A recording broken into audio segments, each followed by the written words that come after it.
ইন্নাল হামদুলিল্লাহ ওয়াসসালাতু ওয়াসসালামু আলা মান লা নাবিয়্যা বা'দা ওয়া আলা আলিহি ওয়া আসহাবিহি আজমাইন। রব্বি ইশরাহ লি সাদরি ওয়া ইয়াসসির লি আমরি ওয়াহলুল উকদাতাম মিন লিসানি ইয়াফকাহু কওলি। শহীদি কাফেলা প্রাণপ্রিয় সংগঠন বাংলাদেশ ইসলামী ছাত্র শিবির নোয়াখালী বিজ্ঞান প্রযুক্তি বিশ্ববিদ্যালয় শাখার উদ্যোগে আয়োজিত প্রথম বর্ষের শিক্ষার্থীদের নিয়ে নবীনবরণ অনুষ্ঠানের সম্মানিত অতিথিবৃন্দ, সবার চিন্তা থেকে শেষ করে না কেন? আর মাঝে মাঝে এমনও হয় যে কথা শেষ হয়নি, কিন্তু কথার একটা পর্যায়ে গিয়ে এমন তালি পড়ছে যে মনে হচ্ছে যে আর বাড়ানো ঠিক না। আসলে এটা একটা প্রবলেম হচ্ছে, মানুষ তো আসলে অ্যাট এ টাইমে অনেক কথা নিতে পারে না। এ কারণে আমরাও এইসব প্রোগ্রামে বলি বক্তা লিমিটেড রাখলে শিক্ষার্থীদের জন্য ভালো। তো আলহামদুলিল্লাহ, আপনারা যেহেতু ধৈর্যের পরীক্ষা দিয়েছেন, আমি অত পরীক্ষা নেব না। কয়েকটা প্রশ্ন আপনাদের আছে, এগুলা উত্তর দেবো ইনশাআল্লাহ। আর একটা বিষয় বসে দেখছিলাম যে গান যখন হচ্ছিল 3 মিনিট 3.5 মিনিট আপনারা আপনাদের ফুলটা এরকম নাড়াচাড়া করছিলেন। তা আপনারা এই ফুলটা যখন নাড়াচাড়া করছিলেন আপনাদের কাছে কেমন লাগছিল? এই ফিলিংসটা আপনারা বুঝবেন না। এটা আপনারা যখন ভিডিও করা হচ্ছে এবং ড্রোন শ্যুট নেওয়া হচ্ছে, এই ড্রোন শ্যুটে যখন আপনারা এটা একটা ছোট ডকুমেন্টারি করা হবে, এই ডকুমেন্টারিটা যখন আপনি দেখবেন কত সুন্দর, এরপরে চিন্তা করবেন যে এইখানে কি আমি ছিলাম? এত সুন্দর প্রোগ্রাম হয়ে গেল আমার অজান্তে। এটা কেন হয়? কারণ আপনি আপনার ইমিডিয়েট সামনেরটা দেখতে পান। আপনি যেহেতু এক লেভেলে আছেন, উপর থেকে এই ভিউজটা আপনি দেখতে পান না, যেটা আমরা এখানে স্টেজ থেকে দেখতে পেয়েছি। এবং আমরা যে জিনিসটা এনজয় করতে পেরেছি, আপনারা তাৎক্ষণিক এই জিনিসটা এনজয় করতে পারেন নাই। এখান থেকে যাওয়ার পরে আপনার এই এনজয়মেন্টটা অনেক সুন্দর, এক্সাইটেডমেন্ট, আর এরকম একটা চমৎকার প্রোগ্রামে আমরা ছিলাম এরকম মনে হবে। তো এই ফুল নাড়া থেকে আমার কাছে দুইটা জিনিস শিক্ষণীয় মনে হয়। একটা আপনাদেরকে যে ফুলটা দেয়া হয়েছে, আমি দেখলাম যে সবগুলো তাজা ফুল। এখানে মরে গেছে বা পচে গেছে এমন কোনো ফুল আপনাদের দেয়া হয়নি। বোধ করি এই ফুল দিলে এখানে বসারও কথা না। জেনজেট তো রিয়াকশন করে এখান থেকে বের হয়ে যাওয়ার কথা, অথবা কাছের গেট ভাঙার কথা। কারণ এইখানে একটা অপমানের একটা বিষয় থাকে। একটা ফুল দিল, সেইটা আবার মরা ফুল, এটা তো অ্যাকসেপ্টেবল না। আপনারা তো ফার্স্ট ইয়ারে চান্স পেয়েছেন, ইউ আর মেরিটোরিয়াস স্টুডেন্ট, ইউনিভার্সিটিতে আপনারা নিজেদের নাম লিখিয়েছেন, সুতরাং আপনাদেরকে অপমান করার দায়িত্ব অবশ্যই কর্তৃপক্ষকে নিতে হবে। এখন এই বক্তব্য দেওয়ার পরে যদি কারো কাছে এরকম মরা ফুল যেয়ে থাকে, আল্লাহর রাস্তায় একটু চেঞ্জ করে নিয়েন, অ্যাভেলেবেল ফুল আছে, দায়িত্ব দিয়েন না আমাদের। এটার দ্বারা দুইটা বিষয় আমি যেটা বলতে চেয়েছি, দেখেন ফুলটা যতক্ষণ পর্যন্ত তাজা, আমাদের কিছু বোন কিছু ভাইকে দেখতে পাচ্ছে এটা নাকের কাছে নিচ্ছে, মুখের কাছে নিচ্ছে, হাতের উপরে রেখে দিচ্ছে চমৎকারভাবে। তো এই ফুলটার মর্যাদা আবার ঘরে গেলেও যারা একটু শৌখিন তারা এই ফুলটা ছোট্ট করে একটা বোতল কেটে তার ভিতরে পানি দিয়ে ফুলটা রেখে দেওয়ার চেষ্টা করবে। সে হয়তো তাৎক্ষণিক মনে করবে এটা যতক্ষণ পর্যন্ত এরকম সুঘ্রাণ আর সুন্দর সুশ্রী দেখতে লাগে ততক্ষণ পর্যন্ত আমার কাছে এটা প্রিজার্ভেশনে রাখবো। যখন এইটার সুশ্রীতা, এইটার সৌন্দর্যগুলো নষ্ট হয়ে যাবে, আপনার টেবিলে এর কোনো স্থান থাকবে না। আসলে আপনি এটাকে ছুঁড়ে ফেলে দিবেন। আমি বলতে চাই, যতক্ষণ পর্যন্ত আপনার মেধা আছে, আপনার সৌন্দর্য আছে, এই সোসাইটি ততক্ষণ পর্যন্ত আসলে আপনাকে অ্যাকসেপ্ট করে। যখন আপনার ভিতরে এইটা থাকে না, আপনাকে এভাবে ছুঁড়ে ফেলে দেবে। এবং সোসাইটি থেকে এভাবে কিছু মানুষ আস্তে আস্তে পৃথক হয়ে চলে যায়। তো এটা থেকে আমাদের একটু লেসন নেওয়ার আছে যে নিজেকে সবসময় শুভ্র রাখা, নিজেকে সবসময় অন্যের তুলনায় একটু অন্যতম করে রাখার জন্য সর্বোচ্চ চেষ্টা করা উচিত। দ্বিতীয় লেসনটা আমার কাছে মনে হয়, আমি উপর থেকে আপনাদের এই সবার ফুল নাড়ানো দেখে যে সৌন্দর্য উপভোগ করেছি, আপনি ইমিডিয়েট নিচ থেকে সেটা উপভোগ করতে পারেন নাই। আমরা ইউনিভার্সিটি লাইফ শেষ করেছি বা এখনও পড়াশোনা করছি। এই ইউনিভার্সিটি লাইফে অনেক স্টুডেন্ট, সিনিয়র জুনিয়র, আবার ইউনিভার্সিটি ভর্তির সময় ছাত্রদের পড়িয়েছি, আবার ইউনিভার্সিটি ফার্স্ট ইয়ারে আসলে যেহেতু ইকোনমিক্স, এইখানে অনেক ছাত্রকে আবার একটু স্ট্যাটিস্টিক্স, ম্যাথমেটিক্স ফর ইকোনমিক্স বা এইগুলো একটু দেখাতে হয়। তো সেই হিসেবে কয়েক হাজার ছাত্রের সাথে আমার মুখোমুখি হয়েছি, যাদেরকে পড়ানোর সুযোগ হয়েছে। তা আমাদের এই মানুষগুলোকে নার্সিং করার মধ্য দিয়ে আর বাংলাদেশের লক্ষ লক্ষ ছাত্রদেরকে তত্ত্বাবধান করার কারণে আমাদের ভিতরে কিছু এক্সপিরিয়েন্স গ্যাদার করে, যে এক্সপিরিয়েন্সটা আপনাদের সাথে আমরা একটু শেয়ার করতে চাই। যে শেয়ারিংয়ের মধ্য দিয়ে আপনারা নিজেদেরকে সামনের চলার রাস্তাটা কেমন কণ্টকাকীর্ণ হবে অথবা মসৃণ হবে কিনা সেই জিনিসটা জাস্টিফাই যাতে আপনারা করতে পারেন। কেননা আমরা যেভাবে দৃষ্টিভঙ্গি দিয়ে দেখতে পারি অনেক কিছু, সেই জিনিসটা হয়তো ফার্স্ট ইয়ারে আপনাদের জন্য কিছুটা কঠিন, কিন্তু একটা সার্টেন টাইম পিরিয়ড পরে আপনার কাছে এই কথাগুলোই ভ্যালুয়েবল মনে হবে। আমরা অনুরোধ জানাই, আমরা আমাদের জীবনকে গড়ে তোলার জন্য সবসময় পজিটিভ থিঙ্কিং করার চেষ্টা করা, এবং যেখান থেকেই কোনো নলেজ নেয়ার সুযোগ আছে সেটাকে অ্যাকোয়ার করার জন্য সর্বোচ্চ চেষ্টা আপনাদের পক্ষ থেকে অব্যাহত থাকবে ইনশাআল্লাহ। আপনাদের কিছু প্রশ্ন আছে, এটার উত্তর দিয়ে আশা করি প্রশ্নের মধ্যে আমার বক্তব্য শেষ হয়ে যাবে ইনশাআল্লাহ। এক ভাই প্রশ্ন করছেন, বাংলাদেশ ছাত্র শিবির, বাংলাদেশ ইসলামী ছাত্র শিবির থেকে শিক্ষার্থীদের আর্থিক সহায়তা দেয়, এটা আমাদের সামর্থ্যের আলোকে যাদের প্রয়োজন তাদেরকে আমরা দেওয়ার চেষ্টা করি। ভার্সিটির হল পেতে সাহায্য করে, এটা তো ইউনিভার্সিটি কর্তৃপক্ষ আপনাকে অফার করবে, আপনি মেধার ভিত্তিতে হল পেয়ে যাবেন। আমরা যেটা করি অনিয়ম যেন না হয় সেটার চেষ্টাটা করি, গণরুম গেস্ট রুম কালচারগুলো ভেঙে দেওয়ার জন্য চেষ্টা করি, মেধার ভিত্তিতে যেন সিট পায় সেই বন্দোবস্তটা আমরা শুধুমাত্র করতে পারি। বাদবাকিটা যেন কর্তৃপক্ষ বায়াস না হয় এই ব্যাপারে আমরা প্রেশার ক্রিয়েট করি। ছাত্র শিবিরের সদস্যরা রাজনীতি করে কিভাবে? তাদের সিজিপিএ হাই থাকে। আমাদের রাজনীতির পাশাপাশি একটু পড়াশোনাও করতে হয়। আপনারা জানেন অথবা জানেন না, অনেকে জানার কথাও না, ইসলামী ছাত্র শিবিরে কেউ জয়েন করলে সাথে সাথে তাকে একটা বই ধরায় দেয়া হয়, এটাকে আমরা রিপোর্ট বই বলি।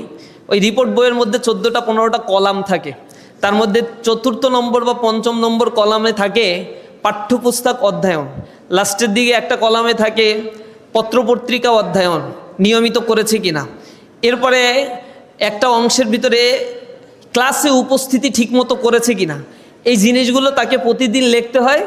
আর মাস শেষে একটা দিন তাকে ডেকে নিয়ে এসে পড়াশোনা, কোরআন হাদিস নামাজ, এরপর হচ্ছে মানুষকে ভালো পথের দিকে আহ্বান জানানো, সেলফ ক্রিটিসিজম, এই কাজগুলো করেছে কিনা এগুলোর হিসাব কিতাব নেওয়া হয়।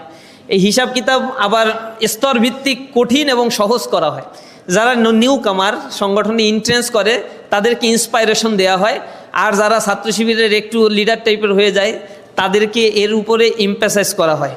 এইটা না করলে পরে শৃঙ্খলা ভঙ্গের দায়ে ব্যবস্থাও নেওয়া হয়। লেখাপড়া করলো না কেন, রেজাল্টটা খারাপ হইলো কেন, আত্মসমালোচনা করে না কেন, পত্রিকা পড়ে না কেন, এই কারণে তাকে দাঁড়ায় জবাব দিতে হয়।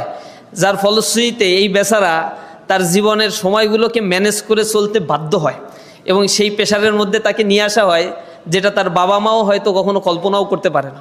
যার ফলশ্রুতিতে সংগঠন অর্গানাইজেশনাল ক্যাপাসিটির পাশাপাশি তার এই জায়গাটা, একাডেমিক এক্সিলেন্সির জায়গাটা সে সমানতালে নিয়ে যেতে পারে, যেটা সংগঠন আমাদেরকে দিয়েছে বিদায় সংগঠনের প্রতি আমরা ডেডিকেটেড হয়েছি। আমাদের এগুলা না দিয়ে যদি শুধু রাজনীতি করতে বলতো তাহলে এই সংগঠনে থাকাটা দুরূহ হয়ে যেত। আর ছাত্র শিবিরের রাজনীতি হচ্ছে 10%, 8 থেকে 10%, আর আমাদের এমনি ব্যক্তিকে গঠন করার কার্যক্রমটাই আমরা 90% ক্ষেত্রে করে থাকি।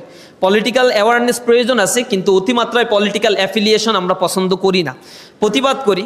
যতটুকু রাস্তায় আমাদের দেখেন অতটুকু হচ্ছে আমাদের টোটাল কাজের হয়তো শিকে ভাগ 5 থেকে 7%-এর বেশি হবে না, বাদ বাকি ইন্টারনাল কার্যক্রমগুলো আমাদের অনেক বেশি।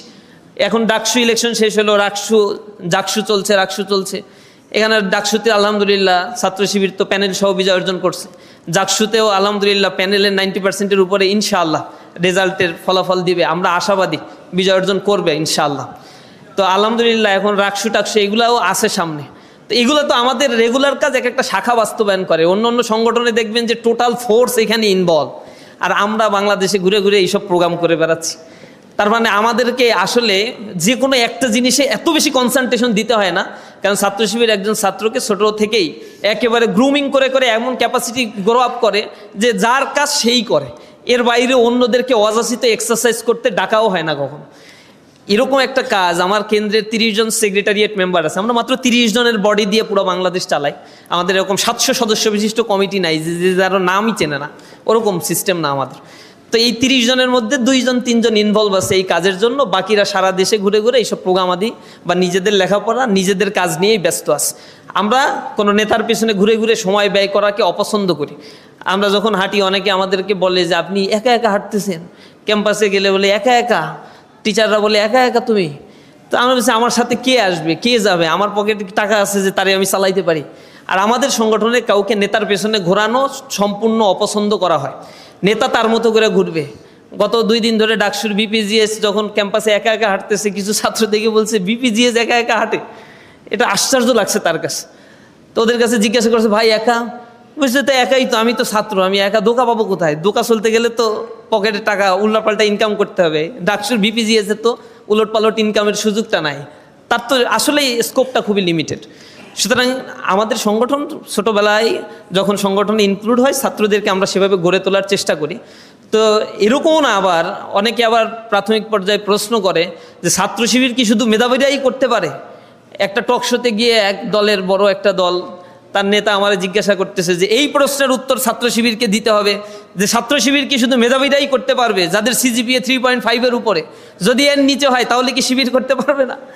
তা আমি বললাম যে এটা একটা প্রশ্ন হইল ভাই, মানে যে কেউ করতে পারে ছাত্র শিবির, কিন্তু ছাত্র শিবির করার পরে তার ইমপ্রুভমেন্টের কাজটা ইসলামী ছাত্র শিবির করে।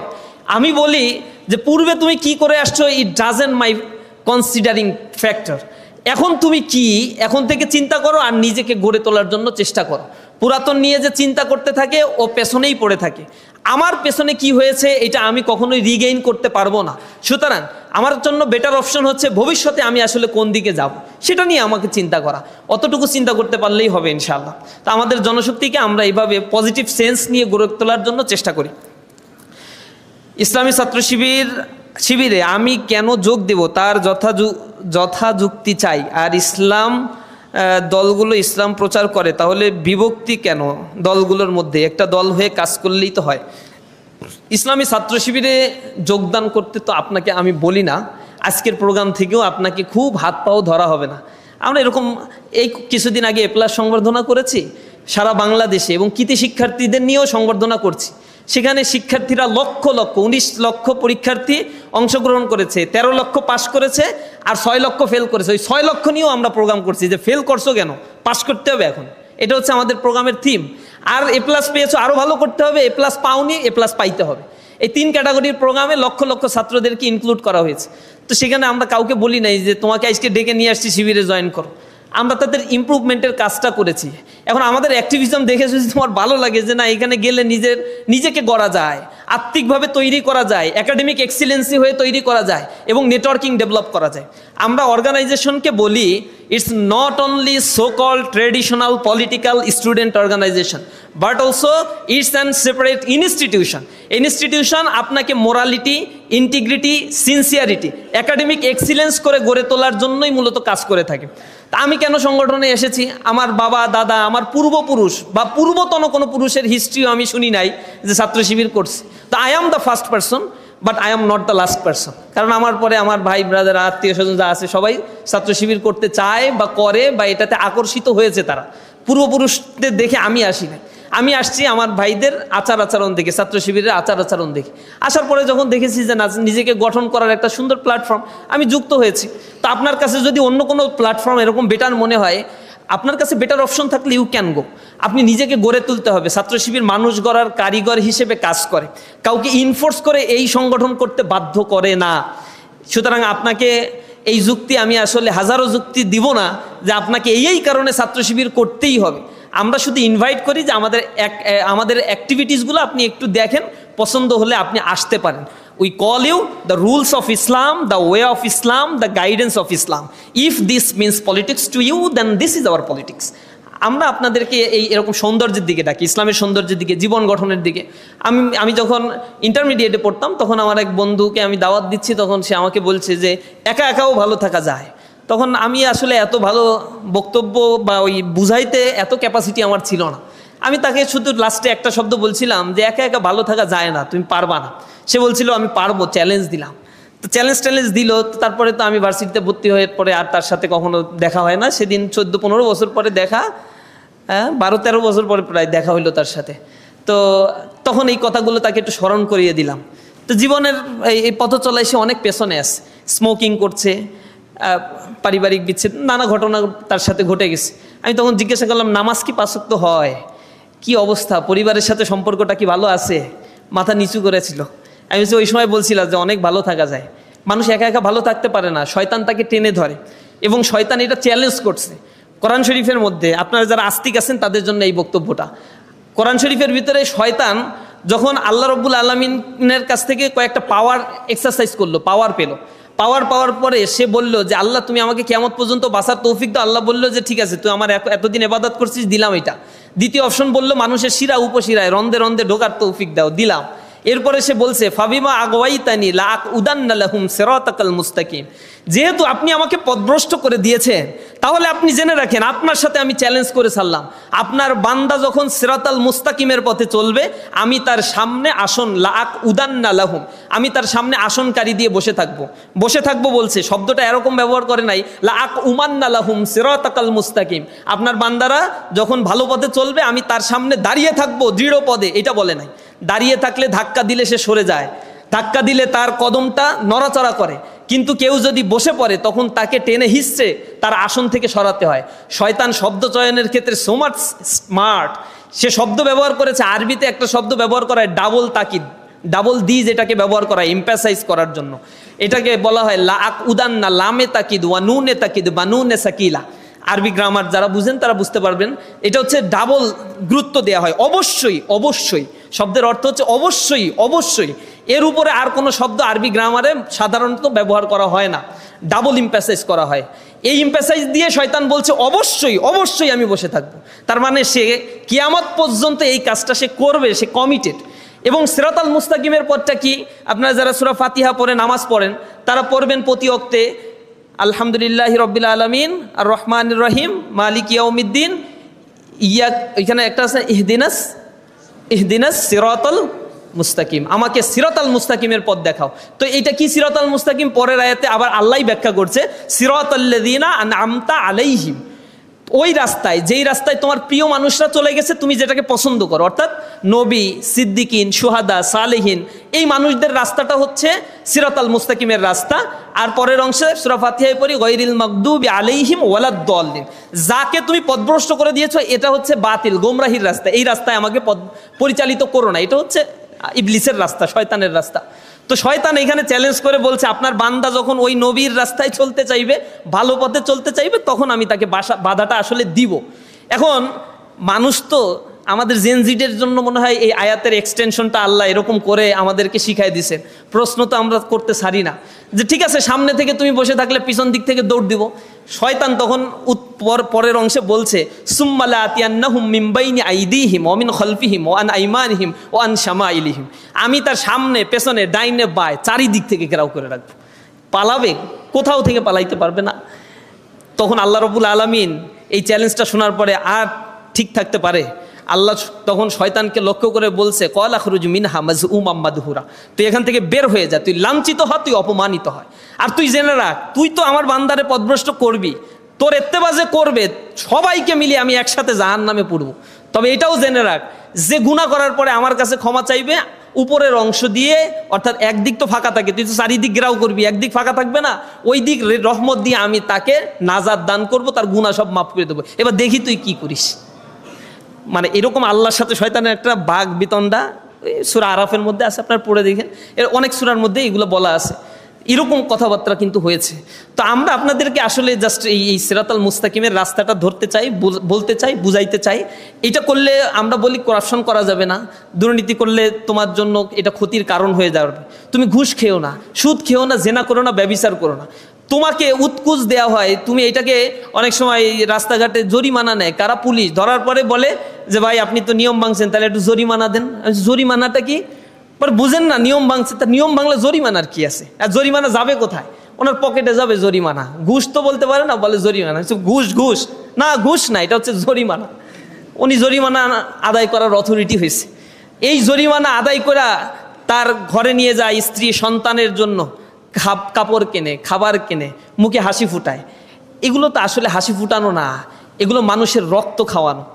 একজন মানুষ একটা কাজ করতে যায় এসিল্যান্ডের কাছে, টাকা ছাড়া কাজ করতে পারে না, এই কাজের জন্য সরকার তাকে পেমেন্ট করে, অথচ সে কোনো জনগণ গেলে উৎকুচ নিয়ে এরপরে সিগনেচার করে। সচিবালয়গুলোতে সব শিক্ষিত মানুষরা বসা, আর শিক্ষিত মানুষরাই দুর্নীতিগুলো করে।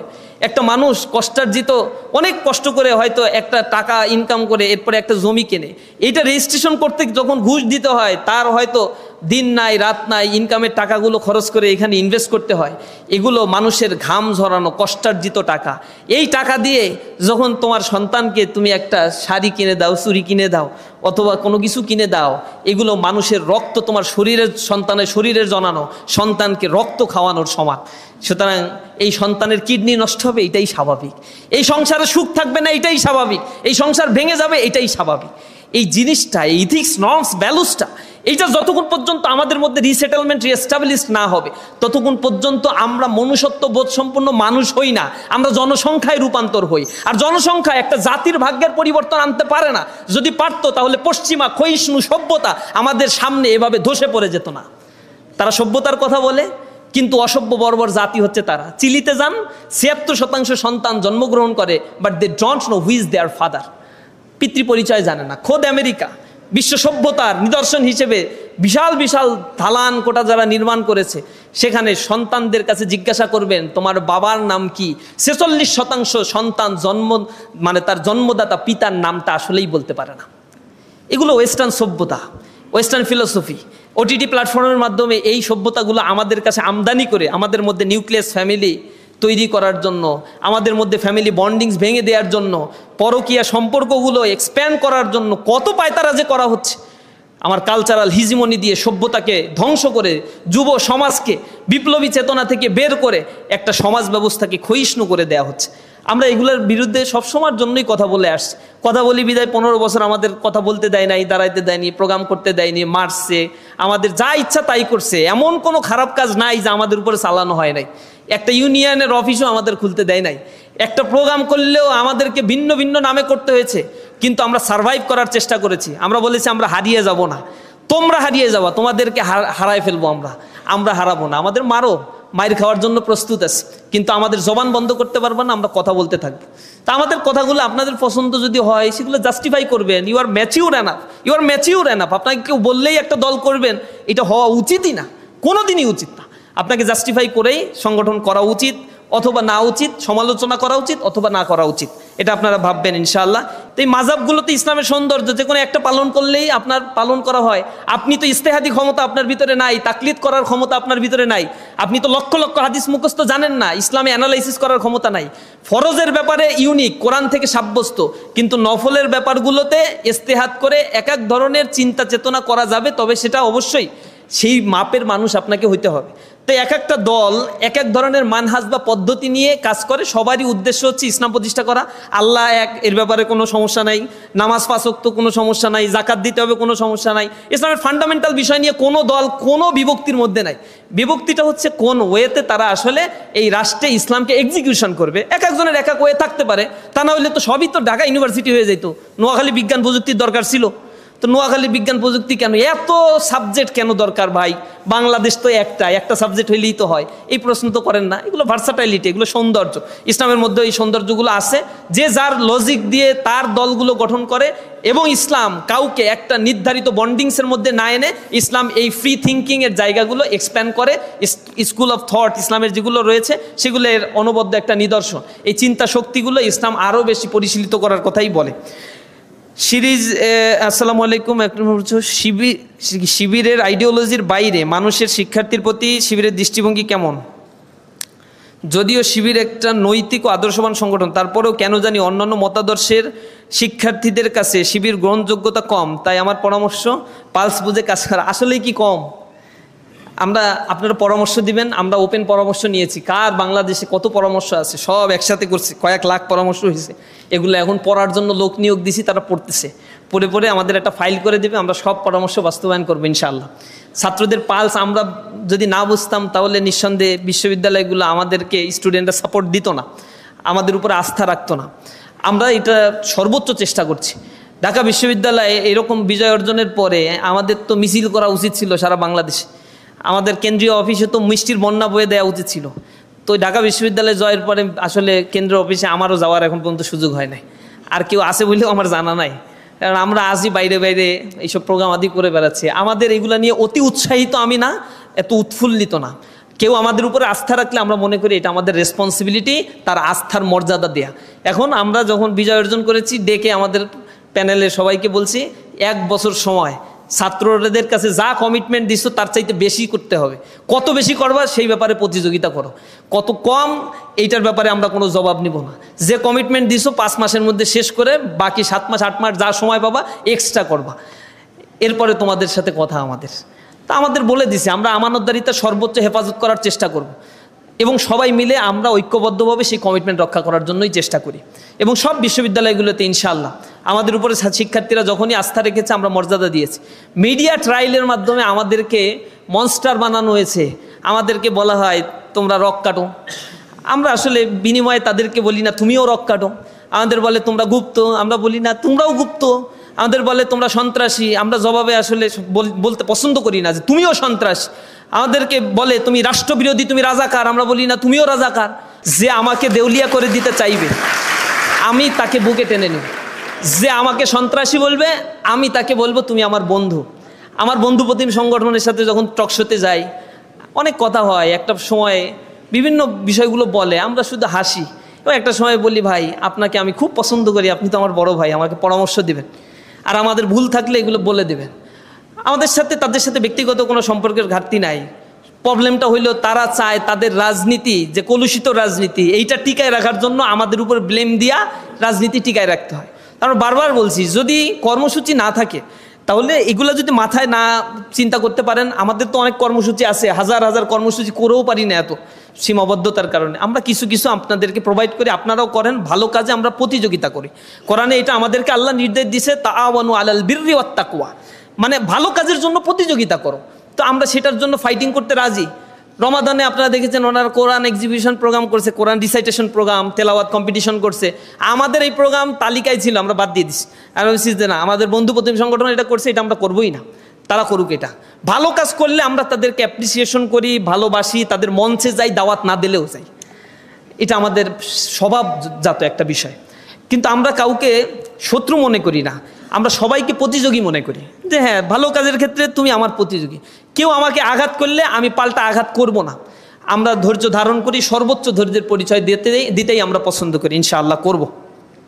ইসলামী ছাত্র শিবির কেন গণতন্ত্র প্রতিষ্ঠা করতে চায়? খেলাফত না, ফ্রি মিক্সিং যেখানে হারাম সেখানে ইসলামী ছাত্র শিবির ফ্রি মিক্সিং এড়াতে কোনো পদক্ষেপ নেয় না, বরং ফ্রি মিক্সিং সম্বলিত আয়োজন করার কারণ কি? কোথায় ফ্রি মিক্সিং? ফ্রি মিক্সিংয়ের সংজ্ঞাটাই পাল্টে দিছে। তা ফ্রি মিক্সিং তো কি জিনিস? আচ্ছা যাই হোক, ডেমোক্রেসির সাথে খেলাফতের যে কম্প্যারিজন এখানে করা হয়েছে আমি বিনয়ের সাথে এটার সাথে দ্বিমত করি।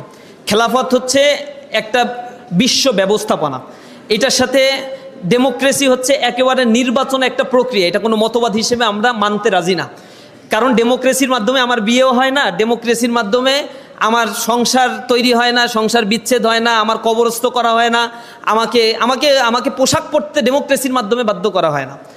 আমি ডেমোক্রেসিটা হচ্ছে শুধু বিশ্বাস করি একটা দেশের ট্রানজিশন কেমন হবে, রাষ্ট্রের ক্ষমতার পরিবর্তন কেমন হবে তার একটা প্রক্রিয়া মনে করি।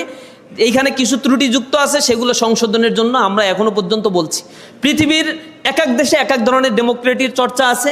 90-এর অধিক দেশে পিআর সিস্টেমে নির্বাচন হয়, কোথাও কোথাও আছে দ্বিকক্ষ বিশিষ্ট পার্লামেন্ট, কোথাও এক কক্ষ বিশিষ্ট পার্লামেন্ট। আমাদের মানে এই তার্কিতেও তো ডেমোক্রেসি আছে, আবার ইরানেও ডেমোক্রেসি আছে।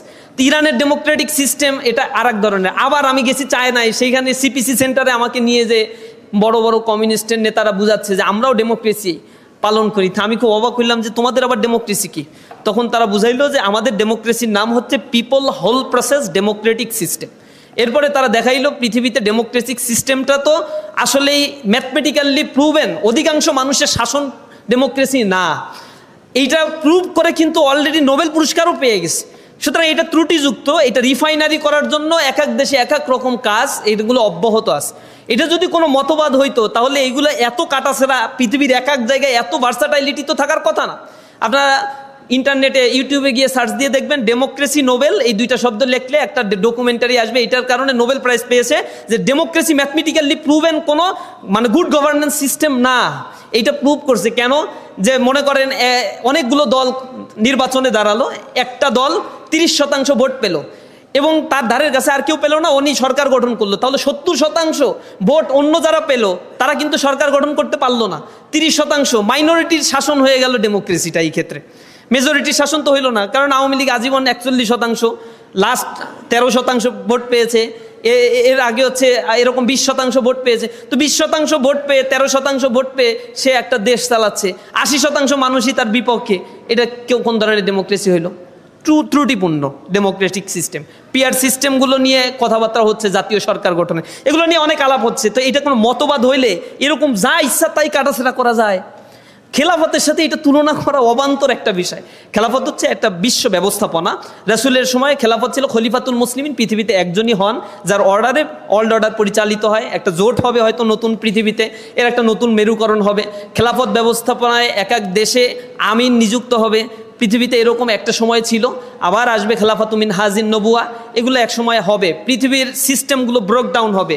পৃথিবী একটা সময় ছিল কলোনিয়াল সিস্টেম ভেঙে গেছে, এখন নিউ কলোনিয়ালাইজেশন তৈরি হয়েছে। নিউ কলোনিয়াল সিস্টেমে কিভাবে রাষ্ট্র পরিচালিত হবে এই ব্যাপারে ইসলামী রাষ্ট্র চিন্তাবিদরা অলরেডি ডিসাইড করে ফেলেছে, যে লক্ষ লক্ষ বই লিখে ফেলেছে এইভাবে হচ্ছে রাষ্ট্র কাঠামো পরিচালিত হবে। তো সেইখানে তারা ডেমোক্রেটিকে দুইটা ফরমেশনে নিয়ে আসছে, একটাকে বলছে ওলি আহাদ, আর একটাকে বলছে আহলুল হাল্লি ওয়াল আকদ, মজলিসে শুরার সিস্টেম। এটাও কিছু কিছু ক্ষেত্রে ডেমোক্রেসির সাথে মিল আছে। তবে ডেমোক্রেসির একটা হচ্ছে আল্লাহ, জনগণ হচ্ছে সর্বময় ক্ষমতার উৎস বা মালিক, এইটাকে এলাই করা হয় এবং বলা হয় of the people, by the people, for the people. এই যে কনসেপ্ট আব্রাহাম লিঙ্কনের, এইখানে কিন্তু ওই কনসেপ্টে আবার নিয়ে যাওয়া হয়নি, মানে জনগণই সর্বময় ক্ষমতার উৎস, এটা বলা হয়নি। পরবর্তীতে এটা পশ্চিমারা জড়ায় আমাদের সাথে আকিদাগত বিষয়টা জড়ানোর চেষ্টা করছে। আমরা আল্লাহকে সর্বময় ক্ষমতার মালিক মনে করি, জনগণ হচ্ছে আল্লাহর পক্ষ থেকে রিপ্রেজেন্টেটিভ। যখন আমাদের উপরে জনগণ আস্থা রাখে, আমরা জনগণের সেবক হই, খাদেম হই, আমরা রাষ্ট্রের মালিক হইতে রাজি না। এ কারণে আমরা ক্ষমতা পেলে আমরা জবাবদিহিতামূলক একটা সমাজ প্রতিষ্ঠার জন্য চেষ্টা করি। ডেমোক্রেসি নিয়ে আলাপ আলোচনা আর বড় সেমিনারের প্রয়োজন, জাস্ট এতটুকু বললাম। ডেমোক্রেসিকে আমরা কোনো মতবাদ মানতে রাজি না, এটা হচ্ছে জাস্ট নির্বাচনের একটা সিস্টেম। খেলাফত হচ্ছে একটা বিশ্ব ব্যবস্থাপনা, এটার সাথে ওইটার কোনো মিল হবে না।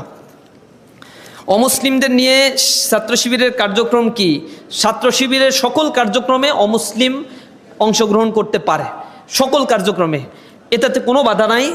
এবং আমাদের ইন্টারনাল প্রোগ্রাম যেগুলো হয়, ইন্টারনাল প্রোগ্রাম মানে কোরআন তালিম, এইগুলোর তো মুসলিমদের জন্য খাস নির্ধারিত, সেগুলোতেও যদি তারা অ্যাটেন্ড করতে চায় তো আমরা ওয়েলকাম জানাই। এছাড়া আমরা আজকের প্রোগ্রামে কোনো অমুসলিমকে আসতে নিষেধ করি নাই। এরকম অজস্র প্রোগ্রাম আমাদের আছে, ম্যাথ অলিম্পিয়াড করি, সায়েন্স অলিম্পিয়াড করি, বিজনেস অলিম্পিয়াড করি আমরা। এরপরে আমাদের ইয়ুথ সামিট হয়, এরপরে স্টুডেন্টদের নিয়ে বিভিন্ন ধরনের কম্পিটিশনের আয়োজন আমাদের করা হয়। কোনো প্রোগ্রামেই আমরা কাউকেই বলি না যে আমাদের প্রোগ্রামে আসতে পারবা না, সবাই এখানে ওপেন থেকে আসতে পারে। তবে ইন্টারনাল প্রোগ্রামেও যদি কেউ চায় আসতে, আমরা ওয়েলকাম জানাই, কাউকে নিষেধ করি না। এটা যদি কেউ আগ্রহী থাকেন সেটা বলবেন, আমাদের তো আপত্তি নাই। এক্ষেত্রে অনেকে আপত্তি করে, জোর করে আমাদেরকে কোরআন তেলাওয়াতের প্রোগ্রামে ঢুকাবেন, আমরা এই রিস্ক আমরা নিতে রাজি না। যদি আপনারা থাকতে চান আমাদের আপত্তি নাই, সব আয়োজনেই তারা আমাদের জন্য ওপেন। ইসলামী ছাত্র শিবির কি লেখছে, কর্ম কেন সঠিক? ও আচ্ছা আচ্ছা, ইসলামী ছাত্র শিবির কি কোনো সঠিক কাফেলা? এটিকে আমাকে জান্নাতের পথে নিয়ে যাবে? ইসলামী ছাত্র শিবির অনেকগুলো বিষয় ইসলামের সাথে সাংঘর্ষিক। চাকসু নির্বাচনে বিজয়ী না, এটা আপনারা যাচাই বাছাই করে দেখবেন। আমরা তো এটাকে ইসলামী আন্দোলন বলি। অবশ্যই ইসলামের দিকে আপনাদেরকে আহ্বান জানাই কোরআন এবং সুন্নাহের আলোকে। আপনার কাছে কোনোটা সাংঘর্ষিক মনে হলে আমাদের কাছে জবাব চাইবেন, জেনে নেওয়ার জন্য চেষ্টা করবেন। আমাদের লক্ষ্য এবং উদ্দেশ্যের মধ্যে আমরা বলেছি, আল্লাহ প্রদত্ত, রাসূল করিম সাল্লাল্লাহু আলাইহি সাল্লাম প্রদর্শিত বিধান অনুযায়ী মানুষের সার্বিক জীবনের পুনর্বিন্যাস সাধন করে আল্লাহর সন্তুষ্টি অর্জন। সুতরাং আমরা আল্লাহর সন্তুষ্টি অর্জনের জন্যই কাজ করে থাকি। আল্লাহ রাব্বুল আলামিন যাতে নারাজ এবং যেগুলো আমাদেরকে নিষেধ করেছেন এগুলো থেকে আমরা তাদেরকে বিরত থাকার জন্য ছাত্রদেরকে বলি, নিজেরাও বিরত থাকি। আমরা বিশ্বাস করি ওই বিষয়টার উপরে, মা আতাকুমুর রাসূল ফাখুযু ওয়া মা নাহাকুম আনহু ফান্তাহু, যা তোমার রাসূল নিয়ে এসেছেন তা গ্রহণ করো, যা তোমাদেরকে বিরত থাকতে বলেছেন তা থেকে বিরত থাকো। আমরা এটা মানার জন্য চেষ্টা করি। চাকসু নির্বাচনে বিজয়ী হওয়ার জন্য ছাত্র শিবির অনেকগুলো হারাম বিষয়, যেমন নন মাহরাম নারীদের সাথে ছবি তোলা, সামাজিক মিউজিক যুক্ত বিভিন্ন ভিডিও, এসবের ক্ষেত্রে আপনার মতামত কি? যারা মিউজিক যুক্ত ভিডিও করছেন এটা ব্যক্তি জায়গা থেকে করছেন, এটা ইসলামী ছাত্র শিবিরের পক্ষ থেকে করা হয় নাই। অতি আবেগী অনেক মানুষ আছে। এখন কেউ আপনাদের মধ্যে থেকে কেউ যদি দায়িত্ব নিয়ে একটা ভিডিওর সাথে একটা ছবি যুক্ত করে দেন, এইটার দায়িত্ব আমার উপরে আপনি চাপাইতে পারবেন না। অথবা মনে করেন অন্য থার্ড অ্যাঙ্গেল থেকে বিদেশে একজন এটা দিয়ে সোশ্যাল মিডিয়ায় চালাই দিল, এটাও আমার সাথে রিলেট করে ফেলবেন।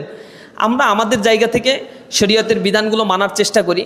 দপের বিষয়টা হাদিস দ্বারা প্রমাণিত, জায়েজ আছে, সর্বোচ্চ এই বিষয়টাকে আমরা অ্যালাউ করি। এর বাইরে অন্যগুলো ক্ষেত্রে আমরা মিউজিকের ব্যাপারে ইসলাম যে দৃষ্টিভঙ্গি লালন করে আমরা সেই দৃষ্টিভঙ্গি পালন করার চেষ্টা করি। আর নন মাহরামদের ব্যাপারগুলোতে বিশ্ববিদ্যালয়গুলোতে স্টুডেন্টদেরকে আমাদের এমন কোনো পলিসি নাই যারা পর্দা করে না বা বোরকা পরে না তাদেরকে বোরকা পরাইতেই হবে, এরকম কোনো ইজারাদারি ইসলামী ছাত্র শিবির গ্রহণ করে নাই। এটা আমাদের দায়িত্বও না। যে যার পোশাক শালীনতার মধ্যে বজায় রেখে করবে, এটা তার ব্যক্তির স্বাধীনতা, ব্যক্তির রেসপন্স নিজ জায়গা থেকে করবে। আমাদের দায়িত্বটা হচ্ছে আমরা তাদেরকে বোঝানোর চেষ্টা করি ইসলামিক নর্মসটা হচ্ছে এই। এরপরে ইসলাম কাউকে চাপিয়ে দেয় না, ইসলাম উদ্বুদ্ধ করে, ইন্সপাইরেশন করে। রাসূলের সময় রাসূলের কাছে আসতে গেলে তাকে বোরকা ঢেকে এরপরে একেবারে কাপড় পরে চারিদিক থেকে অন্ধকার হয়ে রাসূলের সাথে দেখা করতে হইতো, এরকম কোনো জায়গা আপনি দেখাইতে পারবেন? অমুসলিমরা আসতো রাসূলের সাথে দেখা করতো, মহিলারা আসতো রাসূলের সাথে দেখা করতো, কথা বলতো, এটা তালিম নিত। এরপরে তাদের ভিতরে যাদের পরিবর্তন হতো, অনেকের পরিবর্তন হতো না। এটা হচ্ছে তার ব্যক্তির পারসেপশনের জায়গা। ইসলাম কখনো প্রেশার ক্রিয়েট করে এইটা করাবে না। মদিনায় যাওয়ার পরেও আল্লাহ রাসূল যাদের সাথে চুক্তি করেছে সেটা হচ্ছে ইহুদিদের সাথে চুক্তি করেছিল, যেটা মদিনার সনদ বলে পরিচিত, পৃথিবীর one of the written constitution, সবচেয়ে ভ্যালুয়েবল একটা কনস্টিটিউশন। সেখানে কিন্তু এই শর্ত দেয় নাই যে বোরকা না পড়লে এই রাষ্ট্রে কেউ টিকতে পারবা না, সবাইকে রাষ্ট্র থেকে বের করে দেওয়া হবে, এরকম কোনো শর্তই নাই। সেখানে অমুসলিমরা দেদারসে থাকছে, তাদের অধিকার নিয়ে তারা থাকছে, তাদের উপর আঘাত আসলে রাসূল তার দলবল নিয়ে প্রোটেকশন করবে এই ঘোষণা দিচ্ছে। আপনি বলবেন ইহুদিদের প্রোটেকশন করার জন্য এরপরে আল্লাহ রাসূল এরকম একটা চুক্তি করলো, তাহলে আল্লাহ রাসূল কি ঠিক কাজ করলো? নাউজুবিল্লাহি মিন যালিক। রাসূলই শরীয়ত, রাসূলকে দিয়েই আপনার সব কিছু জাস্টিফাই করতে হবে। মক্কার জিন্দেগিতে যারা পর্দা করতো না তাদের জন্য ইসলাম নাজিল হওয়ার পরে কোরআন নাজিল হয়েছে, এরপরে তার তো নিকট আত্মীয়দের ভিতরে অনেকে, আচ্ছা আবু জেহেল, আবু লাহাব, উতবা, শাইবা, এখানে আবু লাহাব তার স্ত্রী, এগুলো রাসূলের সাথে সম্পর্কিত না, আত্মীয় স্বজন না, পাড়া প্রতিবেশী না? তাহলে তার স্ত্রী বোরকা পড়তো না, এই জন্য আল্লাহ রাসূল এই আল্লাহ রাসূলটা আপনারা একবারও প্রশ্ন করেন নাই কেন যে আপনি এই হিন্দা বোরকা পড়তো না, এই ব্যাপারে কি পদক্ষেপ নিছেন? আপনি যে মক্কায় 10টা বছর কোরআন নিয়েছিলেন, হিন্দা যে বোরকা পরে নাই, এই ব্যাপারে আপনাকে জবাব দিতে হবে। পরে নাই তা কি হয়েছে? তাকে বোঝানোর চেষ্টা করছে, ইসলাম পৌঁছানোর চেষ্টা করছে। এই জন্য ইসলাম কখনোই রিজিট না। ইসলামকে সুকৌশলে এমন ন্যারেটিভ দাঁড় করানো হয়েছে, যদি ইসলাম ক্ষমতায় যায় তাহলে বোরকা ছাড়া বের হইতে পারবা না, মেয়েরা স্কুল কলেজে যেতে পারবা না, লেখাপড়া করতে পারবা না। শরীয়তের আইন মানে হাত কাটবে, শরীয়তের আইন মানে বোরকা পরাবে। মনে হয় যে শরীয়ত মানে হাত কাটা আর বোরকা পরানো, এরকম একটা মিথ্যা বিভ্রান্তকর একটা তথ্য ছড়ানো হয়েছে। এই যে শরীয়তের লাখ লাখ বিধান আছে, তার মধ্যে ছোট্ট ছোট্ট কয়েকটা বিষয় এর ক্ষেত্রেও ভুল ব্যাখ্যা তৈরি করা হয়েছে। শরীয়তের বিধান হচ্ছে ওজনে কম দিতে পারবা না। কোরআন শরীফে ওয়াইলুল লিল মুতাফফিফিন বলা হয়েছে, নেয়ার সময় বেশি নেবা আর দেওয়ার সময় কম দেবা, খবর আছে। ইসলামী রাষ্ট্রে এইটা হইলে তোমার জেল জুলুম আছে, এইটার নাম শরীয়ত। ইসলামী শরীয়তে বলছে যে এতিমের সম্পদ তার বাবা মা মারা যাওয়ার পরে সাথে সাথে তার সম্পদ দিয়ে দেবা, গরিমসি করবা তো রাষ্ট্র তোমার ব্যাপারে ব্যবস্থা নেবে, শরীয়ত। শরীয়ত তো হাজার হাজার আছে। ইসলামী অর্থনৈতিক ব্যবস্থা, সুদ খাইতে পারবা না, ঘুষ খাইতে পারবা না, জেনা করতে পারবা না, ব্যভিচার করতে পারবা না, শরীয়ত। এগুলো নিয়ে কোনো কথাবার্তা নেই। শরীয়ত মানে বোরকা পরবা, আর এই দুইটাই হচ্ছে শরীয়ত। মিডিয়া এগুলো ট্রায়াল করা হয়, ইসলাম সম্বন্ধে জানে না তাই। ইসলামের হাজারো হাজারো বিধান আছে। বাবা মার সাথে অসৎ আচরণ করে, ইসলামী শরীয়ত এখানে দৃষ্টিভঙ্গি দিয়ে দিয়েছে। ইসলামী শরীয়ত আপনার নখ কাটা থেকে শুরু করে একেবারে মৃত্যুর পর্যন্ত সব কিছু ইসলামে বলা আছে। এজন্য বলা হয়েছে আল ইয়াউমা আকমালতু লাকুম দীনাকুম, দিন এখানে পরিপূর্ণ করে দেওয়া হয়েছে তোমার দিনকে, তোমার শরীয়তকে। আল ইয়াউমা আকমালতু লাকুম দীনাকুম ওয়া আতমামতু আলাইকুম নি'মাতি ওয়া রাদি'তু লাকুমুল ইসলামা দীনান। ইসলামকে পরিপূর্ণ করে দিলাম আমি তোমাদের কাছে। এখন আমাদের যে ভুল ব্যাখ্যা করে ইসলামের সাথে মানুষদেরকে এমন মুখোমুখি দাঁড় করায় যে ইসলাম প্রতিষ্ঠা হইলে তুমি তো বের হইতে পারবা না, ইসলাম প্রতিষ্ঠা হইলে স্কুলে যেতে পারবা না। আমার সাথে একজন বড় মাপের একজন জ্ঞানী মানুষ, ব্যারিস্টার, অনেক পড়াশোনা করে, সে বলতেছে আমার 2টা মেয়ে আছে, তোমরা ক্ষমতায় আসলে কি আমার মেয়ের স্কুলে পড়া বন্ধ করে দিবা নাকি? আমি আশ্চর্য হইলাম, কেন আপনার মেয়ের স্কুলে পড়া বন্ধ হইলে জামাতের আরো লাখ লাখ ছেলে মেয়ে আছে না, তারাও তো পড়াশোনা বন্ধ হয়ে যাবে, তাহলে কি হবে? তাহলে বলছে তাই তো, একটা বড় প্রশ্ন। আমি ওরকম কোনো ফাংশনই নাই, বরং আপনার মেয়ের নিরাপত্তা শতভাগ দেওয়ার দায়িত্ব তখন হবে রাষ্ট্রের। এইটা যদি দিতে না পারে তো রাষ্ট্রপ্রধানের জবাব দিতে হবে। মেয়েদের জন্য আলাদা ইউনিভার্সিটি, মেয়েদের জন্য আলাদা সকল ব্যবস্থাপনা থাকবে, তাদের চাকরি ক্ষেত্রে নিরাপত্তা থাকবে, নিরাপদের সাথে যেন তারা চাকরি করতে পারে। ইসলাম প্রতিষ্ঠা হলে সবচেয়ে বেশি নিরাপত্তা ভোগ করে নারীরা, সবচেয়ে বেশি নিরাপত্তা ভোগ করে অমুসলিমরা। আর ইসলামী রাষ্ট্রে এই নিরাপত্তার দায়িত্ব তো দেয়া থাকে হচ্ছে মুসলমানদের হাতে। বলা হয় যে অমুসলিমদের ইসলামী রাষ্ট্রে জিজিয়া কর দিয়ে থাকতে হয় না, জিজিয়া কর দিয়ে থাকতে হয়। ওমর রাদিয়াল্লাহু তাআলা আনহুর সময় যখন দুর্ভিক্ষ চলছিল, এমন সময় ছিল যে অমুসলিমদের ইনকাম নাই, জিজিয়া কর রহিত ছিল কিছুদিন। আর মুসলিম রাষ্ট্রে যারা সম্পদশালী তাদেরকে 2.5% জাকাত বাধ্যতামূলক, কিন্তু কোনো রাষ্ট্র যদি মনে করে অমুসলিমদের কাছ থেকে কোনো কর নিব না, সব মওকুফ করে দিতে পারে। কিন্তু জাকাত কি মওকুফ করতে পারবে? ইসলামী রাষ্ট্রে মুসলমান থাকে সবচেয়ে বিপদে, 2.5% জাকাত তো দিতেই হবে, নাইলে জাকাত না দিলে ওর বিরুদ্ধে যুদ্ধ ঘোষণা করে দেবে রাষ্ট্র। তো মুসলমানই সবচেয়ে বেশি বিপদে পড়বে সেদিন। আর মুসলিমরা স্বাধীন, সেখানে তাদের নিরাপত্তা কর দিবে, তার রাষ্ট্রের সকল সুযোগ সুবিধা সে গ্রহণ করবে। এই ইসলামের ছায়াতলে পৃথিবীর মানুষরা এসে এখন লার্জেস্ট একটা রিলিজিয়ানে পরিণত হয়েছে ইসলাম। ইউরোপের মানুষেরা ওই ক্ষয়িষ্ণু সভ্যতা থেকে আজ থেকে বের হয়ে গিয়ে দেখবেন, আপনারা ট্রেন্ড অ্যানালাইসিস করে দেখবেন, লক্ষ কোটি মানুষ এখন ইসলামের দিকে ধাবিত হচ্ছে। এটি এরকম এই কারণে না যে আমার ব্যক্তির চরিত্র দেখে ইসলামের দিকে আসতেছে, না, আমাদের মুসলমানদের চরিত্রে সমস্যা আছে, যা ইসলাম বলে তা মানে না। কিন্তু মানুষ যখন কোরআন পড়ে তখন বুঝতে পারে এটা হচ্ছে ইসলামের প্রিন্সিপাল, ওই প্রিন্সিপালগুলো মানতে হবে আপনাকে। শিবির কি মেয়েদের পর্দার ব্যাপারে আল্লাহর বিধান মানাবে নাকি ব্যক্তি স্বাধীনতাকে গুরুত্ব দিবে? আমরা ইন্সপাইরেশন করব, বোঝানোর চেষ্টা করব। শিবিরের সম্পর্কে একটা খুবই পরিষ্কার পরিচিত ধারণা আছে যে তারা রক কাটে, এটা কত আচ্ছা এটা বলে ফেলছি মনে হয়। এটা পরিচিত ধারণা, কিন্তু কোনো প্রমাণ নাই। এই প্রমাণ ছাড়া এই মিথ্যাচার এটা চাপানো হয়, এবং এই মিথ্যাচার চাপানোর রাজনীতি যুগে যুগে চলে আসছে, এখনও হয়। কোনো কিছু হইলেই এই হচ্ছে শিবির করছে, এই দায় চাপানোর রাজনীতি চলছে অনেক দিন ধরে, আপনারা দেখতে পাচ্ছেন। এটা ছাত্র শিবিরকে অনুরোধ করব, তারা যেন তাদের জনসংখ্যা বাড়ায়, এতে করে তাদের নিয়ে মানুষের মনে তাদের ভুল ধারণা হ্যাঁ, আমরা তো চেষ্টা করছি। বাংলাদেশ ইসলামী ছাত্র শিবির কি সামাজিক সংগঠন নাকি রাজনৈতিক সংগঠন? এটা বলে ফেলছি মনে হয়, সামাজিকও না রাজনৈতিকও না। আমরা একটা ইনস্টিটিউশন হিসেবে কাজ করি।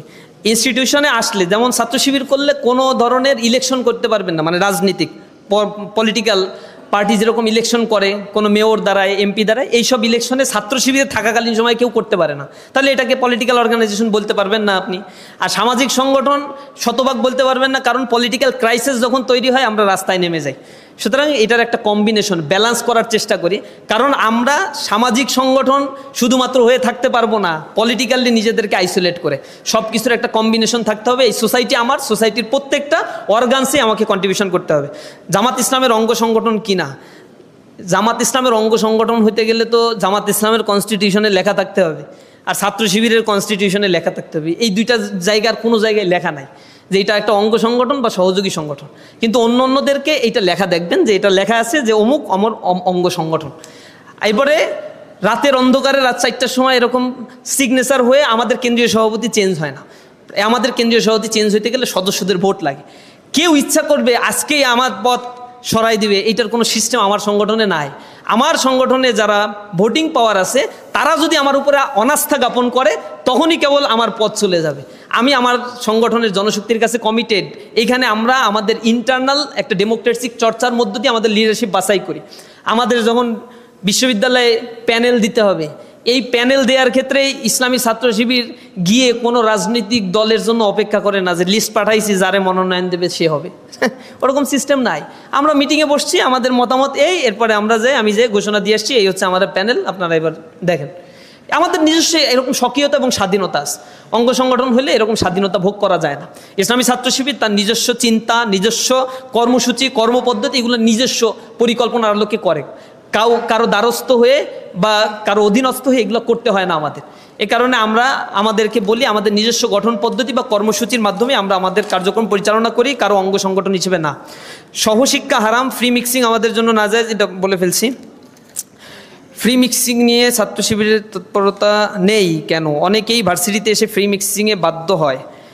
আপনারা, এটা সবার দায়িত্ব, এটা শুধু ছাত্র শিবিরের একার দায়িত্ব না, এটা বুঝানোর দায়িত্ব। কোরআন হাদিস দিয়ে আপনারাও বুঝাবেন। ফ্রি মিক্সিং বলতে যে আসলে কি বুঝাইছেন এটা আমি বুঝতে পারতেছি না। এখানে ইউনিভার্সিটি আপনাকে যেখানে বাধ্য করছে, এখানে আপনি দায়বদ্ধ না যে একই ক্লাসে ছেলে মেয়ে আছে এটাকে ফ্রি মিক্সিং বলার কোনো স্কোপ নাই। ফ্রি মিক্সিংয়ের ব্যাখ্যাটা তো অন্যরকম। তো আমরা চেষ্টা করব নিজ নিজ জায়গা থেকে পর্দার বিধানটা মেনে চলার জন্য, এটা আমার জন্য কল্যাণকর হবে। আজকে ঢাকা সিটি কর্পোরেশনে যান, সেখানে 52,000 ডিভোর্স লেটার জমা হয়ে আছে ঢাকা সিটি সাউথে। কেন জমা হয়েছে এগুলো প্রথম আলো পত্রিকায় মাঝে মাঝে রিপোর্ট করে, কখনো 56,000, কখনো এটা 70-80,000 হয়ে যায়। এগুলো তো নিয়মিত স্যাংশন করে করে এগুলো দিয়ে দিচ্ছে। আর যেগুলো জমা হয়ে থাকে সমাধান হয় না, এই সংখ্যাটা হচ্ছে 50-60,000 এক সিটি কর্পোরেশনে। আর অশান্তির তো কোনো শেষ নাই ঘরগুলোতে। নিউক্লিয়াস ফ্যামিলি তৈরি হচ্ছে, বন্ডিংস ভেঙে যাচ্ছে, এগুলোর কারণে পরকীয়া সম্পর্ক তৈরি হচ্ছে, এক্সট্রা ম্যারিটাল অ্যাফেয়ার্সের কারণে, বিবাহ বহির্ভূত সম্পর্কের কারণে এই কাজগুলো হচ্ছে, যার ফলশ্রুতিতে পরিবারে শান্তি নাই, অবিশ্বাস জন্মাচ্ছে। এই জিনিসগুলো আমাদের ভেতরে ভয়ঙ্কর রকমের একটা মানে মানসিক ট্রমা সৃষ্টি করছে। এবং সন্তানকে, কিছুদিন আগেও পত্রিকায় দেখলাম, সন্তানকে হত্যা করে ফেলছে, স্বামীকে হত্যা করে ফেলছে, স্ত্রীকে হত্যা করে ফেলছে। এ কোন জাহেলিয়াতের যুগে আছে? এটা যখন আমরা সামাজিক বন্ডিংসগুলো, আমাদের এই সভ্যতাগুলো আমরা হারিয়ে ফেলি, পশ্চিমাদের অনুকরণ করতে গিয়ে আমাদের অনেক কিছু লস করছে। পশ্চিমাদের কাছ থেকে আমাদের কিছু নেওয়া নাই, ওই সভ্যতা শেষ হয়ে গেছে। আমাদের এই প্রাচ্যের সভ্যতা সংস্কৃতি অনেক ঋদ্ধ, অনেক পুষ্ট, অনেক সমৃদ্ধ। এটাকে আমরা ধরে রাখার জন্য সর্বোচ্চ চেষ্টা করব ইনশাআল্লাহ। আমি আপনাদের প্রশ্ন অনেক অল্প কিছুর উত্তর দেওয়ার চেষ্টা করছি। আমার সর্বশেষ কয়েকটা পয়েন্ট আপনাদের একটু অনুরোধ জানিয়ে শেষ করব। প্রিয় বন্ধুরা, ফার্স্ট ইয়ারে আপনারা আসছেন, ইউনিভার্সিটির ফার্স্ট ইয়ারকে rest year, second year don't care, third ইয়ারে পানি ঢুকবে কানে, এরকম চিন্তা করে ইউনিভার্সিটির লেখাপড়া শুরু করিয়েন না। এটা আপনার কাছে অনুরোধ আমার। আল্লাহর হস্তে ফার্স্ট ইয়ারের স্টুডেন্টদের মধ্যে কিছু ধরনের পরিবর্তন লক্ষ্য করা যায়। প্রথমে আসার পরে সবারই ইউনিভার্সিটির টিচার হওয়ার একটা মানসিকতা থাকে যে আমার আসলে সবার চাইতে সিজিপিএ বাড়াইতে হবে। তাহলে একজন সিনিয়রের কাছে এবার সিট পাবো কোথায়? সিট একটা পাইলে আর এক বন্ধুকে জীবনেও শেয়ার করা যাবে না। এটা শেয়ার করলে ও যদি একটু বেশি পেরে যায়, এই কারণে না না আমি পড়ি না, আরে আমার কাছে কোনো সিট নাই, দেখ দেখ দেখ না, এরকম একটা সিচুয়েশন যে একেবারে সেলফ সেন্ট্রিজম নিজের মধ্যে ডেভেলপ করে। এটা আপনাদের মধ্যেও করবে। মনে হয় যে আপনার সিজিপি আর একজন হায়ার করে নিয়ে চলে যাবে। ইউনিভার্সিটিতে এরকম কোনো সিস্টেম নাই। আপনি 3.8 পাইলে আর একজনও পাইলে কোনো প্রবলেম নাই। কোঅপারেটিভ হওয়া উচিত, পারস্পরিক বন্ধুত্বের এই সম্পর্কটা কোঅপারেটিভ হওয়া উচিত। ইউনিভার্সিটিতে সবাই শিক্ষক হয় না, একজন হয়, কিন্তু প্রথম 6 মাস এটা নিয়ে খুব শুরু হয়ে যায়। ইউনিভার্সিটিতে আর একটা হচ্ছে সিনিয়রের পেছনে পেছনে দৌড়ানো। এই সিনিয়রের পেছনে এগুলো এখন ইউনিভার্সিটি থেকে উঠে গেছে আল্লাহর রহমতে। আগে তো পলিটিক্যাল একটা প্রেশার ছিল যে পলিটিক্যাল পার্টি ধরে নিয়ে গিয়ে তারপরে হচ্ছে বিভিন্ন ধরনের কাজবাজ করাইতো, সময় ব্যয় করাতো, রাতের বেলায় নিয়ে যে তারপরে হচ্ছে গণরুম গেস্ট রুম কালচার ছিল। এগুলো আশা করি এখন বন্ধ হয়ে গিয়েছে। এই জায়গা থেকে আপনারা অন্তত মুক্ত হয়েছেন। আমরা এগুলো নিয়ে কাজ করছি। তবে ফার্স্ট ইয়ারের স্টুডেন্টদেরকে আমি কতগুলো অনুরোধ জানাবো। আপনারা যখন ফার্স্ট ইয়ারে আসছেন, টিচারের সাথে একটা ভালো সম্পর্ক করেন, ক্লাসগুলো সুন্দরভাবে অবশ্যই করবেন। ফার্স্ট ইয়ারে যদি রেজাল্ট ভালো হয় আর টিচারের নজরে যদি আপনি আসতে পারেন, তাহলে আপনার বাকি যে 9টা টার্ম থাকে বা 8টা টার্ম 7টা টার্ম থাকে, এগুলোতে খুব ভালো রেজাল্ট অটোমেটিক্যালি হয়ে যায়। ইউনিভার্সিটির টিচারের অনেকে বলে যে, আপনাদের মধ্যেও অনেকে এরকম ক্রিটিসাইজ করবে বন্ধু বান্ধবদের, যে স্টুডেন্ট টিচারের কাছে যখন বেশি বেশি যায়, এই ছেলেকে বলা হয় ও ওপেকের সদস্য। ওপেক মানে বুঝেন তো, তেল মারা আর কি। ওই যে অর্গানাইজেশন পেট্রোলিয়াম এক্সপোর্টিং কান্ট্রিজ যেগুলো আছে, তেল সাপ্লাইকারী প্রতিষ্ঠান বা দেশ, বলে ও ওপেকের সদস্য। ওপেকের সদস্য মানে হচ্ছে শুধু স্যারের কাছে যায়, স্যারের তেল দেয়, স্যার যাতে নাম্বার দেয়। তো দিন শেষে ও স্যারের কাছে গিয়ে এক্সট্রা বেনিফিট পায়। আপনাকে যদি এরকম বলা হয় যে কালকে একটা অ্যাসাইনমেন্ট, আপনি আজকে অ্যাসাইনমেন্টটা কমপ্লিট করে টিচারের কাছ থেকে একবার যদি দেখায় নিয়ে আসেন, আর সেই টিচার যদি আপনাকে একটু ভুল ধরায় দেয় আর আপনি এটা সংশোধন করে ভালোটা সাবমিশন করেন, তো টিচার তো আপনাকে ফুল মার্কস দেবে। এটা স্বাভাবিক বিষয়, আপনাকে সেটা তো গেইন করতে হবে, এটা তো স্বাভাবিক বিষয়। তো আপনি এইখানে যতই আপনাকে ডিহিউম্যানাইজ করুক, এরপরে আপনাকে আদারিং করুক, আপনার ব্যাচমেটরা অনেকে হেয়ালিপনা হাসি রস তামাশা করে বলবে যে ওরকম, দিন শেষে পরীক্ষার আগে এসে বলবে, বন্ধু শীটটা একটু দে না, নোটটা একটু দে না। এই স্বভাব চরিত্র এরকমই, আমরা এগুলো দেখতে দেখতে বড় হয়েছি। সুতরাং নিজ জায়গা থেকে পড়াশোনা করেন, রেজাল্টটা ভালো করেন, টিচারের কাছে নিয়মিত যান, সব কিছু নোট করেন। ইউনিভার্সিটির টিচার বা ইউনিভার্সিটির লেখাপড়া হচ্ছে কিন্ডারগার্টেনের মতো, যা টিচার পড়ায় সেগুলোই দেয়, তারাই খাতা দেখে, তারাই মূল্যায়ন করে, এগুলো একেবারে কিন্ডারগার্টেন টাইপের লেখাপড়া। সুতরাং টিচারের সাথে সম্পর্ক ভালো, কোর্স কোঅর্ডিনেটরের সাথে সম্পর্ক ভালো, তো রেজাল্ট ভালো। আজকে থেকে ক্লাসে যাওয়ার পরে এই চেষ্টাটা করেন, টিচারদেরকে মূল্যায়ন করেন, প্রয়োজনে ব্যাগ ট্যাগ বহন করে নিয়ে যাওয়ার সময় একটু হেল্প করেন, বাড়ি চেঞ্জের সময় একটু হেল্প করেন, যা পারেন করেন। টিচারদের সাথে ভালো সম্পর্ক রাখলে অনেক উপকার পাবেন আশা করি ইনশাআল্লাহ। এবং টিচাররাও আপনাকে সবচেয়ে বেস্ট সাজেশন, বেস্ট ইফোর্টটা দিবে। সেকেন্ড ইয়ার থার্ড ইয়ারে ওঠার পর থেকে রিসার্চ পেপারের ব্যাপারে সচেতন হন। থার্ড ইয়ার থেকে কিভাবে একটা পেপার তৈরি করে জার্নালে পাবলিশ করা যায়, এগুলো আপনার ভ্যালু অ্যাড করবে। যে বিসিএস দেখবেন ফার্স্ট ইয়ারের ফার্স্ট টার্ম সেকেন্ড টার্ম হওয়ার পরে স্টুডেন্টদের ভিতরে একটা ক্লাস তৈরি হয়ে যায়। একটা স্টুডেন্ট আছে যারা গবেষণায় থাকতে চায়, যাদের রেজাল্ট ভালো হয়, তারা এই লাইনেই চলে যায়। একটা বড় অংশ আছে মিড ক্লাসের স্টুডেন্ট, তারা বিসিএস বা সরকারি চাকরির দিকে। আর একটা আছে থার্ড ক্লাসের স্টুডেন্ট, এই থার্ড ক্লাস স্টুডেন্ট হতাশায় ভুগতে থাকে, ও কোনোভাবে পাশ করে বের হয়ে একটা এনজিও হলেই যথেষ্ট, এরকম চিন্তা ভাবনা করতে থাকে। আপনি কোন ক্লাসের হবেন আপনাকে এখন চিন্তা করতে হবে। আপনি যদি মনে করেন আমার এসএসসিতে রেজাল্টটা একটু খারাপ, আমার পক্ষে মনে হয় এই রেসে টেকা সম্ভব না, আসলে এটা মিথ্যা কথা, ভুল কথা। আপনি চেষ্টা করেন, আপনি পারবেন। ইউনিভার্সিটিতে রেজাল্ট করা পানির চাইতেও সহজ একটা ব্যাপার, কারণ এইখানে আমি আগেই বলছি ইউনিভার্সিটির টিচার যে পড়ায়, সে প্রশ্ন করে, সে খাতা দেখে, সেই রেজাল্ট দেয়। সুতরাং এর চাইতে ন্যাশনালে রেজাল্ট করা অনেক কঠিন কাজ। ন্যাশনালে যে 3 পায়, ইউনিভার্সিটিতে 3.5-এর সমান সেটা। কারণটা হচ্ছে ইউনিভার্সিটিতে টিচাররা যেভাবে এলাই হয়ে স্টুডেন্টদের পড়ায়, ন্যাশনালের হাজার হাজার স্টুডেন্ট কেউ কাউকে চিনে না। আপনাকে নিবিড় তত্ত্বাবধানের একটা সুযোগ আপনি ইউনিভার্সিটিতে পেয়েছেন। বন্ধুদের সাথে ভালো সম্পর্ক রাখবেন। অ্যালামনাই আছে আপনাদের সাবেক ভাইয়েরা বিভিন্ন জায়গায় জব করে, তাদের সাথে নেটওয়ার্কিং ডেভেলপ করার চেষ্টা করবেন। আর হচ্ছে এক্সট্রা কোয়ালিটি ডেভেলপ করার চেষ্টা করবেন। ইউনিভার্সিটিগুলোতে যারা সমাজবিজ্ঞান অনুষদে অথবা কলা অনুষদে বা বিজনেস ফ্যাকাল্টিতে পড়াশোনা করে, অনেক ইউনিভার্সিটি, আমি জানি না নোয়াখালী বিজ্ঞান প্রযুক্তি, নাম বিজ্ঞান প্রযুক্তি, কতটুকু যে বিজ্ঞান প্রযুক্তির ব্যবহার এখানে হয়, তবে আমার বিসি সম্বন্ধে যথেষ্ট ধারণা আছে। আমারও শিক্ষক তিনি, আমি আসলেই চেষ্টা করে যাচ্ছি ইউনিভার্সিটিকে অনেক বড় পর্যায়ে নিতে। তার এক্সপিরিয়েন্স ভালো, ক্যামব্রিজ থেকে পড়াশোনা করা, এটা আপনাদের জন্য অনেক বড় একটা ফ্যাসিলিটিস, যে অনেক বড় জায়গায় আপনাদেরকে নিয়ে যাওয়ার স্বপ্ন সে দেখে। তবে কতটুকু ফ্যাসিলিটিস আছে স্ট্রাকচারগত আমার এটা জানা নাই। তবে সামনে আপনাদের জন্য অনেক বড় ক্রাইসিস আছে। আপনারা এই ক্রাইসিসটা বুঝতে পারবেন যখন লেখাপড়া শেষ করবেন। প্রথম আলোর পত্রিকার গত বছরের রিপোর্টে আমি দেখেছিলাম ইউনিভার্সিটি পাশ করা 8 লক্ষ বেকার বাংলাদেশে এক্সিস্ট আছে এখন পর্যন্ত, যাদের চাকরি হচ্ছে না। 8 লক্ষ বেকার ইউনিভার্সিটিতে পাশ করা। আর ন্যাশনাল থেকে পাশ করা বা অন্য অন্য জায়গা থেকে পাশ করা বেকারের সংখ্যা বাংলাদেশে এখন 40 লক্ষ। এগুলো হিউজ একটা অ্যামাউন্ট। এত চাকরির ক্ষেত্র বাংলাদেশে নাই। এরপরে বাংলাদেশের লেবার ইকোনমি শিফট হয়ে ক্যাপিটাল ইকোনমিতে চলে যাচ্ছে। ক্যাপিটাল ইকোনমি আর লেবার ইকোনমির মধ্যে অনেক বড় শিফটিংয়ের পার্থক্য আছে। এখানে আনএমপ্লয়েডের সংখ্যা বেড়ে যাবে। আমার দেশের জন্য এটা কতটা সুইটেবল, এটা নিয়ে ডিবেট আছে। আমার দেশে যখন মেশিনারি অ্যাডাপ্ট হবে তখন আনএমপ্লয়েডের সংখ্যা বাড়বে, কারণ কর্মদক্ষতা সম্পন্ন শ্রমিক আমাদের নাই। আমাদের শিক্ষা ব্যবস্থা এরকম দক্ষ মানুষ তৈরিও করা হয় না। তাহলে এখানে সার্ভাইভ করবে কারা? যারা এক্সট্রা কিছু জানবে। আসলে এই এক্সট্রা কিছু জানার জন্য আপনাকে ইউনিভার্সিটি লাইফ থেকে, সেকেন্ড ইয়ার থার্ড ইয়ার থেকে আপনি ভাই একটু চেষ্টা করে জাপান ভাষা শেখেন, জার্মান ভাষা শেখেন। এই ল্যাঙ্গুয়েজগুলো আপনাকে এত অবারিত সুযোগ করে দেবে। ইংরেজিটা শেখেন। ফাইনাল ইয়ারে পড়াকালীন সময় আইএলটিএস এর স্কোর 7.5 স্কোর করে ফেলেন। দেখেন না আপনার চাকরির কোনো অভাব হয় কিনা। আপনার যদি শুধু সার্টিফিকেট নিয়ে ঘুরতে থাকেন, আল্লাহর হস্তে আপনাকে কেউ চাকরি দেবে না। আপনি ফাইনাল ইয়ার মাস্টার শেষ করার আগ পর্যন্ত কয়টা পেপার পাবলিকেশন করেন, অ্যাটলিস্ট একটা করেন।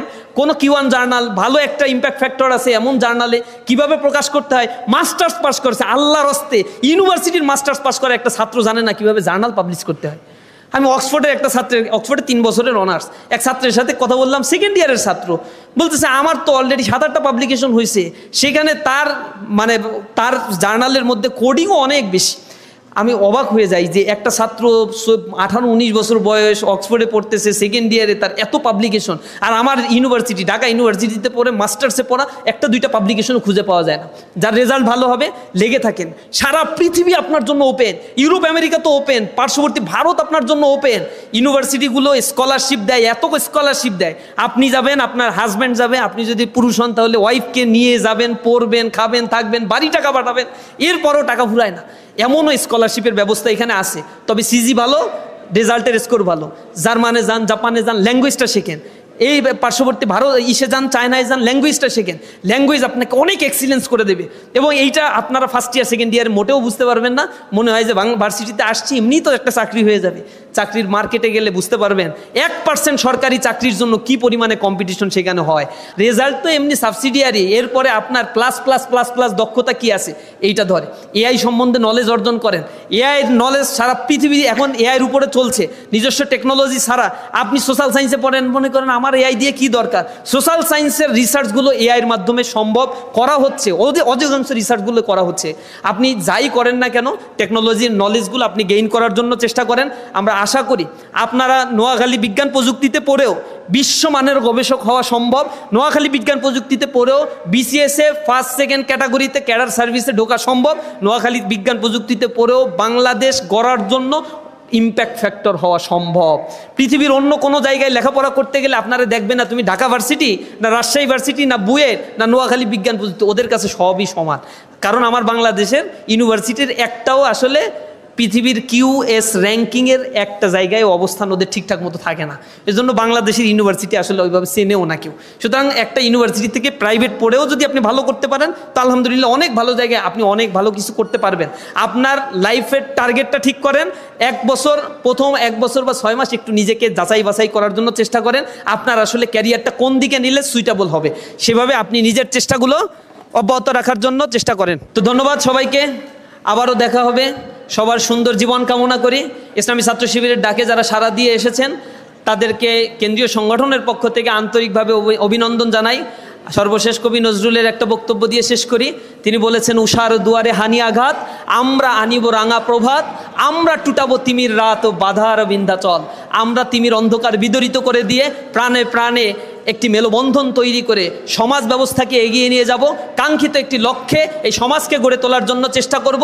নিজেদের উদার নৈতিকতা, চারিত্রিক মাধুর্য এবং দক্ষতা দিয়ে সমাজকে পাল্টে দেওয়ার এক বিপ্লবী একটা মানসিক চিন্তা আমাদের মধ্যে আমরা লালন করে আমরা আমাদের একাডেমিক এক্সিলেন্সি প্রসারিত করার চেষ্টা করব। আল্লাহ রাব্বুল আলামিন আমাদের সেই তৌফিক দান করুন। হাযা মা ইনদি ওয়া ইলমু ইনদাল্লাহ আলাইহি তাওয়াক্কালতু ওয়া ইলাইহি উনীব। আসসালামু আলাইকুম ওয়া রাহমাতুল্লাহ।